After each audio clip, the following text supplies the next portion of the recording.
মদিনায় খবর ছড়িয়ে গেল, মানুষ পাগলের মতো দৌড়ানো শুরু করে দিল। এক মেয়ে লোক দৌড়াচ্ছে ওহদের দিকে। কয়েকজন সাহাবীর সঙ্গে দেখা, তারা জিজ্ঞেস করলেন দৌড়াও কেন, মহিলা যাও কই? কয় ওহদের দিকে যেতেছি। কয় যায় এত কোনো লাভ নাই, যেহেতু তোমার যে স্বামী এসেছিলেন জিহাদের ময়দানে তিনি তো শহীদ হয়ে গেছেন। মহিলা বলতেছে কে শহীদ হয়েছে শুনতে চাই না, আগে বলো নবীজি কেমন আছে। আবার কিছুক্ষণ পর আর কয়েকজনের সঙ্গে দেখা, তারা বলছে মেয়ে লোক দৌড়াও কই? যাচ্ছি ওহদের দিকে। তারা বলছেন যে কোনো লাভ নাই, তোমার যে দুইটা কলিজার টুকরা সন্তান ওহদে এসেছিল দুটোই শহীদ হয়ে গেছে। মা বলতেছি ও সাহাবী কে শহীদ হয়েছে শুনতে চাই না, তাড়াতাড়ি করে বলো আল্লাহর নবী মুহাম্মদুর রাসূলুল্লাহ সাল্লাল্লাহু আলাইহি ওয়াসাল্লাম কেমন আছেন। দৌড়াতে দৌড়াতে ওহদের মাঠে সাহাবায়ে কিরাম পরিবেষ্টিত। আল্লাহর নবীর কাছে গিয়ে হুজুরের জীবিত চেহারা মুবারকের দিকে তাকায়া মেয়ে লোকটি কাঁদতেছে আর বলতেছে ইয়া রাসূলুল্লাহ, আমার স্বামী মরা শোক, আমার কলিজার টুকরা দুইটা সন্তান মরা শোক আমার কলিজা থেকে মুছে গেছে, আপনি বেঁচে আছেন তামাম মুসলমানদের এর চাইতে বড় সান্ত্বনা আর নাই। ভাইরা আমার, রাসূল করিম সাল্লাল্লাহু আলাইহি ওয়াসাল্লাম এভাবে করে ধৈর্যের পরিচয় দিয়েছেন। গালাগালি দেন নাই, রাগ করেন নাই, বদদোয়া করেন নাই। সুবহানাল্লাহ কোন, সুবহানাল্লাহ। ভাইরা আমার, এই সবর এমন মহান বৈশিষ্ট্য এর মধ্যে রয়েছে, জিহাদের ময়দানে যদি লোক কম হয় আর যদি তাদের মধ্যে সবর থাকে, বেশি সংখ্যক লোকের উপরে আল্লাহ পাক সবরকারীদেরকে বিজয়ী করে দিবেন। কোরআনে কারীমে রব্বুল আলামিন বলেন কাম মিন ফিয়াতিন কালিলাতিন গালাবাত ফিআতান কাসীরাতাম বিইذনিল্লাহ ওয়াল্লাহু মা'আস সাবিরিন। এমন ঘটনার বহু নজির আছে যে কম সংখ্যক লোকেদের উপরে আল্লাহ পাক, বেশি সংখ্যক লোকেদের উপর আল্লাহ পাক কম সংখ্যক লোকদেরকে জয়ী করে দিয়েছেন। ওয়াল্লাহু মা'আস সাবিরিন, আর আল্লাহ আছে ধৈর্যশালীদের সাথে। আল্লাহ আছে কাদের সাথে? দেখেন না বদরের কামটা, বদরের ময়দান, 313 জন মুসলমান, অস্ত্রপাতি নাই, সামান্য সামান্য অস্ত্র, আর কাফেরেরা এসছে হাজারেরও বেশি। আমার বন্ধুগণ, ধৈর্য কত বড় কাম দিল, ধৈর্য ধারণ করেছেন তারা, আল্লাহর উপরে ভরসা করেছেন। আল্লাহ রাব্বুল আলামিন অস্ত্রের কাজ কি দিয়া করায় দিলেন। একজন সাহাবী এসে বলছেন হুজুর, জিহাদের ময়দান, ইসলামের প্রথম জিহাদ, আমার কাছে তো অস্ত্র নাই, মেহেরবানি করে একটা অস্ত্র আমারে দেন, আমি লাফায় পড়ি জিহাদের মধ্যে। হুজুর বলেন অস্ত্র তো আমার কাছে নাই, দিবটা কি? সাহাবী বলছেন হুজুর, অস্ত্র না থাকে যা পারেন তাই দেন, আপনার হাত দিয়ে যা দিবেন আমি দাঁড়ায় থাকতে পারবো না, জিহাদে আমাকে শরীক হতেই হবে। নবীজি কাছে পেলেন একখানা শুকনা খেজুরের ডাল, খেজুরের ডালখানা তুলে সাহাবীর হাতে তুলে দিলেন। সাহাবী বলেন রাসূলের হাতের দেওয়া শুকনা খেজুরের ডালটা নিয়ে আমি যখন কাফেরদের ভিড়ের মধ্যে ঝাঁপায় পড়ে যখন শুকনা খেজুরের ডাল দিয়ে আঘাত দিলাম, তখন ধারালো তরবারে দিয়ে আঘাত করলে যে কাম হয়, শুকনা খেজুরের ডালের আঘাতে কাফের দ্বিখণ্ডিত হয়ে জমিনে পড়ে গেল। ভাইরা আমার, আল্লাহ রাব্বুল আলামিন সবর যারা করে, সংখ্যা যদি কম হয় আল্লাহ পাক তাদেরকে বিজয়ী করে দেবেন, এই ওয়াদা আল্লাহ রাব্বুল আলামিন করেছেন। এই সবরের গুণ ছাড়া জান্নাতেও প্রবেশ করা যাবে না, সবর যদি না থাকে বেহেশতে যাওয়া যাবে না। ভালো করে মনে রাখেন, আল্লাহ পাক বলছেন আম্মা হাসিবতুম আন তাদখুলুল জান্নাতা ওয়া লাম্মা ইয়া'লামিল্লাহুল্লাযীনা জাহাদু মিনকুম ওয়া ইয়া'লামাস সাবিরিন। তোমরা কি মনে করেছো এমনি বেহেশতে চলে যাবা? এটা কি মামু বাড়ির আবদার নাকি? এমনি বেহেশতে চলে যাবা? অথচ আল্লাহ রাব্বুল আলামিন এখনো দেখেন নেননি যে তোমাদের মধ্যে কারা জিহাদ করতে প্রস্তুত, কারা তোমাদের মধ্যে জিহাদ করে জান দেওয়ার জন্য প্রস্তুত, আর কারা ধৈর্যধারী, এটা তো আল্লাহ এখনো দেখে নেন নাই। সুতরাং হক এবং বাতিলের সংগ্রামে লিপ্ত হতে হবে। আল্লাহ দেখতে চান কারা জীবন দিতে চায়। সুতরাং ইসলামী আন্দোলনে যারা শরীক হবে তাদের বিপদ এবং মুসিবত দিয়ে আল্লাহ রাব্বুল আলামিন তাদের সাহসিকতা এবং ধৈর্যের পরীক্ষা নিবেন। কোরআনে কারীম বলছে, وَلَنَبْلُوَنَّكُمْ حَتَّى نَعْلَمَ الْمُجَاهِدِينَ مِنكُمْ وَالصَّابِرِينَ وَنَبْلُوَ أَخْبَارَكُمْ।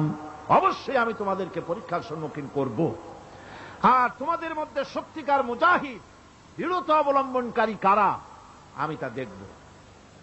এটা যেন আমি দেখে নিতে পারি, সেই জন্য আমি বিপদ এবং মুসিবতের মধ্যে তোমাদের ফেলব। ধৈর্যধারীদের উপরে আমার রহমত অবশ্যই থাকবে। সবর এমন এক সম্পদ যা ধারণ করলে পরে আল্লাহ রাব্বুল আলামিন রাষ্ট্রীয় ক্ষমতা দান করে দেন। কোন সুবহানাল্লাহ, জোরে কোন সুবহানাল্লাহ। ধৈর্য ধারণ করলে আল্লাহ রাষ্ট্রের মতো বিরাট নিয়ামত আল্লাহ হাতে তুলে দিবেন। তার প্রমাণ কোরআন শরীফে আল্লাহ বলছেন, বনি ইসরাইলরা মিশর থেকে যখন বহিষ্কার হয়ে গেল, তাদের যখন পা রাখার কোনো জায়গা থাকলো না, বনি ইসরাইলরা মিশর থেকে যখন বহিষ্কার হয়ে গেল, এরপরে আল্লাহ পাক তারা যখন ধৈর্য অবলম্বন করল, আল্লাহ পাক তাদের ব্যাপারে বলছেন, ওয়া আওরাসনাল কওমাল্লাযীনা কানু ইউস্তাদআফুনা মাশারিকাল আরদি ওয়া মাগারিবাহাল্লাতী বারাকনা ফিহা। আর তাদের স্থলে আমি নির্যাতিত লোকদেরকে প্রতিষ্ঠিত করলাম। পশ্চিম এবং উত্তরের তাদেরকে আমি পশ্চিম এবং পূর্বের উত্তরাধিকারী তাদেরকে বানায় দিলাম। বিরাট এলাকা তাদের হাতে আমি তুলে দিলাম। ওয়া তাম্মাত কালিমাতু রাব্বিকাল হুসনা আলা বানি ইসরাঈলা বিমা সাবারু। আর এভাবে করে আল্লাহ পাক তার কথাকে পূর্ণ করলেন বনি ইসরায়েলদের উপরে। সবর এখতিয়ার করার জন্য, ধৈর্য ধরার কারণে আল্লাহ পাক রাষ্ট্রের মালিক তাদের বানায় দিলেন। জোরে কোন সুবহানাল্লাহ। সবর যদি করা হয়, তো যুদ্ধ যদি বাদে, যদি জিহাদ শুরু হয়ে যায়, আল্লাহ পাক বলেছেন ফেরেশতা দিয়ে সাহায্য করব। যদি সবর থাকে তোমাদের, সবর থাকলে আল্লাহ কি দিয়ে সাহায্য করবেন? ফেরেশতা।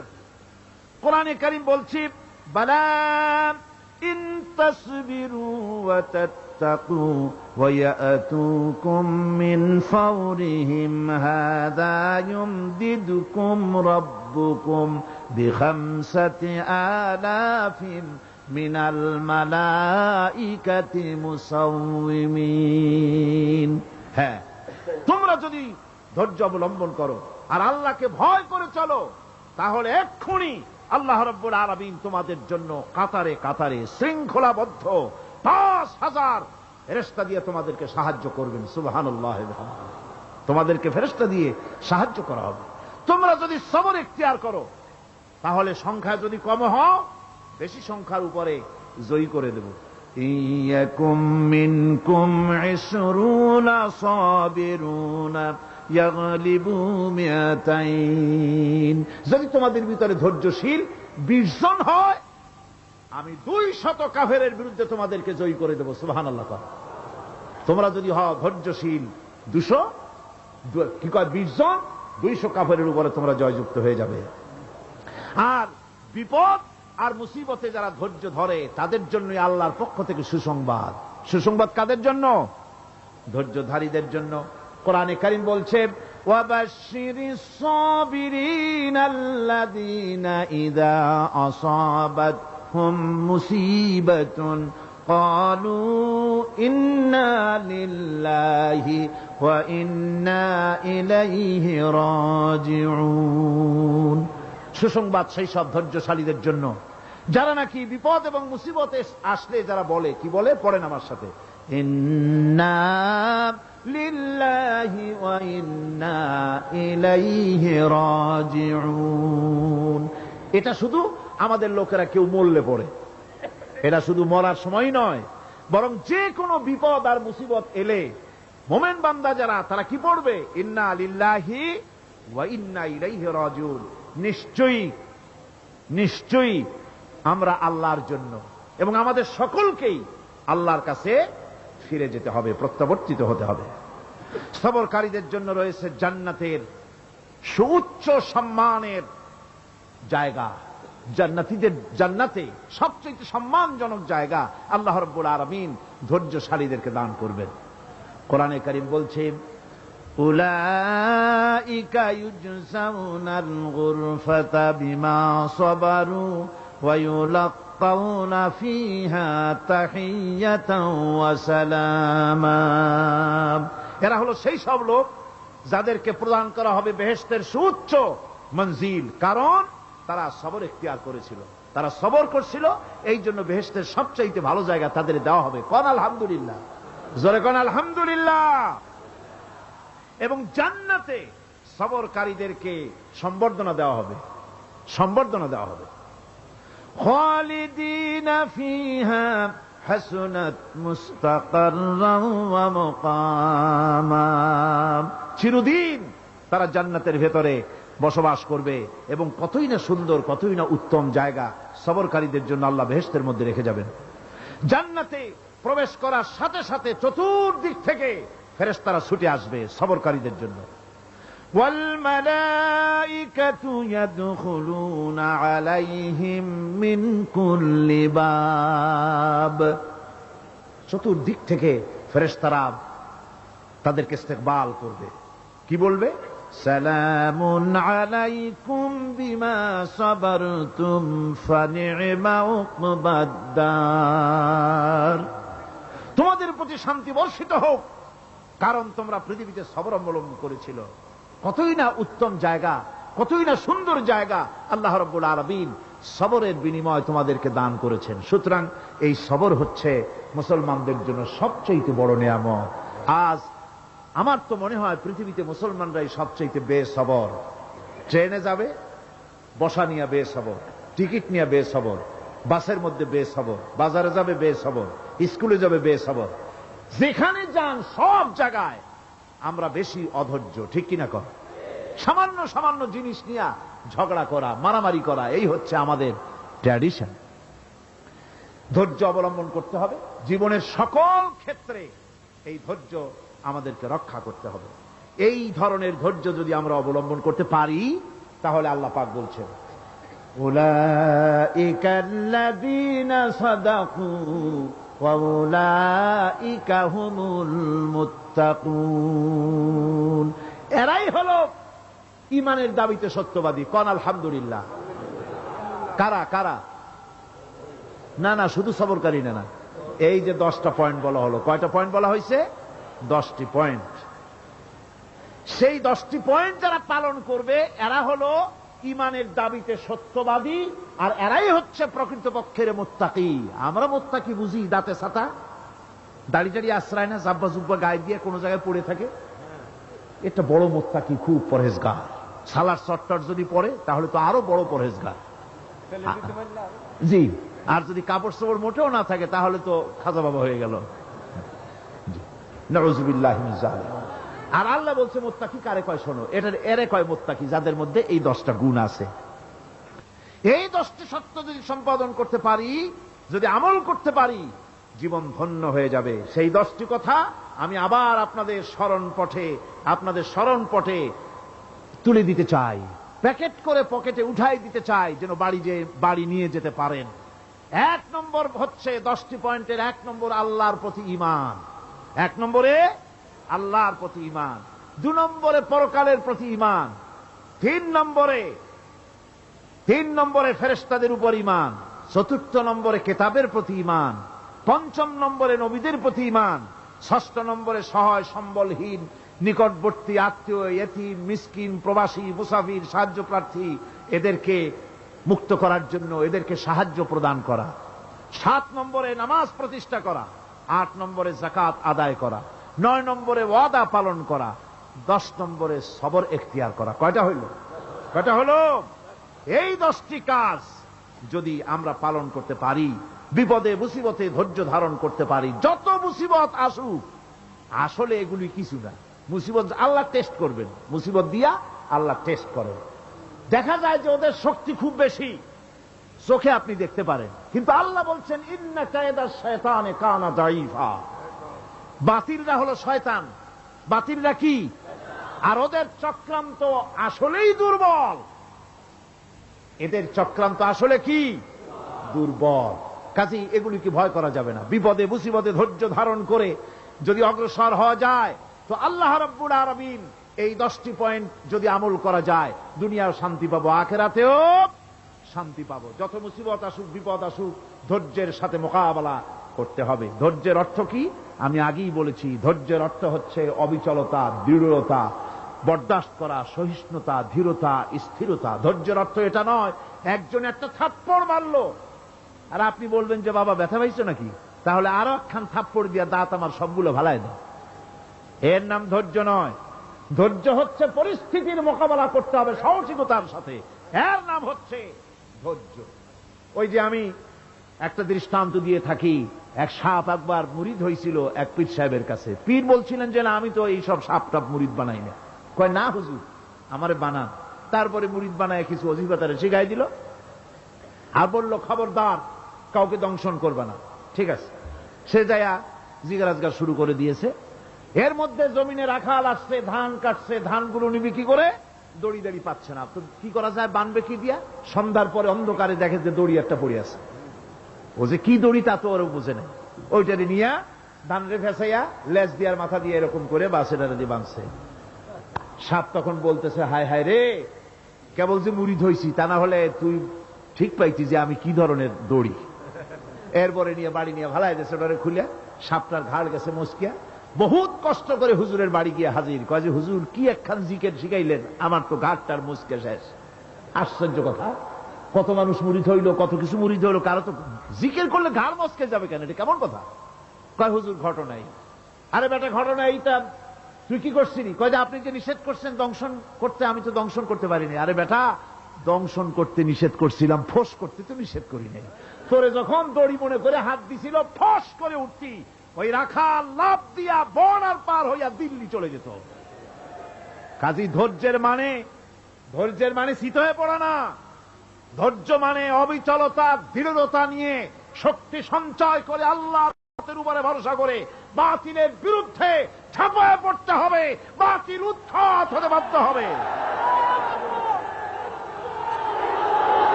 ভাইরা আমার,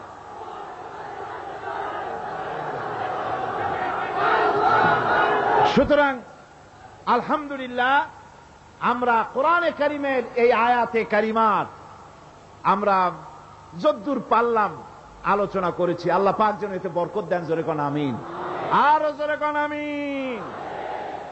মোনাজাতের জন্য বসেন, এক্ষুনি মোনাজাতের জন্য দাঁড়ানো ভাইরা সব বসে পড়েন। আল্লাহুম্মা আমিন। ربنا ظلمنا أنفسنا وإن لم تغفر لنا وترحمنا لنكونن من الخاسرين ربنا لا تزغ قلوبنا بعد إذ هديتنا وهب لنا من لدنك رحمة إنك أنت الوهاب আয় আল্লাহ তাআলা, এই বিশাল জনসমুদ্র নিয়ে তোমার দরবারে হাত তুলেছি পবিত্র মেরাজের রজনীতে।